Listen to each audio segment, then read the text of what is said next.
Shalom saudara yang dikasihi Tuhan. Pesan firman Tuhan hari ini tentang sudahkah kamu menerima Roh Kudus? Mari dengarkan renungan harian Bread of Life yang diambil dari kitab Kisah Para Rasul 19 ayat 1 dan 2. Ketika Apolos masih di Korintus, Paulus sudah menjelajah daerah-daerah pedalaman dan tiba di Efesus. Di situ didapatinya beberapa orang murid. Katanya kepada mereka, "Sudahkah kamu menerima Roh Kudus ketika kamu menjadi percaya?" Akan tetapi mereka menjawab dia, "Belum, bahkan kami belum pernah mendengar bahwa ada Roh Kudus." Hal ini adalah suatu pertanyaan Paulus kepada orang percaya yang berada di kota Efesus. Paulus menekankan betapa pentingnya Roh Kudus dalam kehidupan orang percaya agar dapat mengalami kehadiran dan kuasa Allah secara pribadi melalui Roh Kudus. Siapakah Roh Kudus?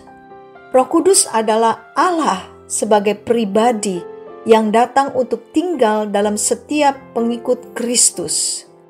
Roh Kudus adalah pribadi Allah yang nyata, menjadi penolong dan penghibur bagi kita orang percaya. Yohanes 14 ayat 16 dan 26. Bahkan Roh Kudus adalah pribadi Allah yang maha hadir, maha tahu, dan maha kuasa. Apa yang akan terjadi ketika Roh Kudus di dalam kita dan menguasai hidup kita? Yang pertama, maka akan terjadi perubahan dan pembaharuan dalam hidup kita. Maka kita akan dipulihkan, dimerdekakan, disembuhkan, dan disegarkan.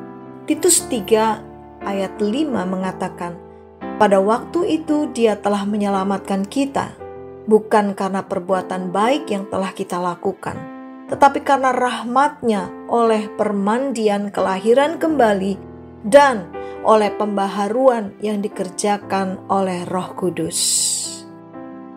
Yang kedua, terjadi perubahan dalam karakter. Maka hidup kita akan menghasilkan buah roh yang merupakan karakter Kristus. Galatia 5 ayat 22 sampai 23. Tetapi buah roh ialah kasih, sukacita, damai sejahtera, kesabaran, kemurahan, kebaikan, kesetiaan, kelemah lembutan, penguasaan diri. Tidak ada hukum yang menentang hal-hal itu. Lalu yang ketiga, kita akan memberitakan Injil keselamatan pada orang lain. Sebab itu betapa pentingnya kehadiran Roh Kudus dalam kehidupan orang percaya. Karena Roh Kudus adalah Roh Allah sendiri yang mau tinggal di dalam kita dan bergerak serta berkarya melalui hidup kita. Saat ini, sudahkah kita menerima Roh Kudus? Mari buka hati dan rindukan Roh Kudus untuk selalu hadir dalam kehidupan kita. Mari kita akhiri renungan hari ini dengan berdoa.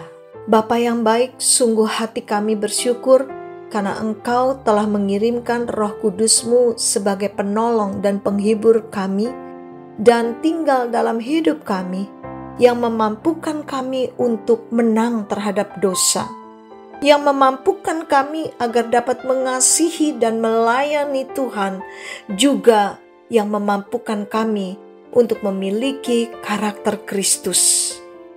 Roh Kudus yang manis dan lembut, kami mau selalu terbuka akan kehadiran-Mu dan memenuhi hidup kami. Roh Kudus, tolong kami agar kami dapat menjadi terang kemuliaan Tuhan, sehingga ada banyak jiwa yang datang kepada Kristus dan diselamatkan. Terima kasih. Di dalam nama Tuhan Yesus, kami sudah berdoa.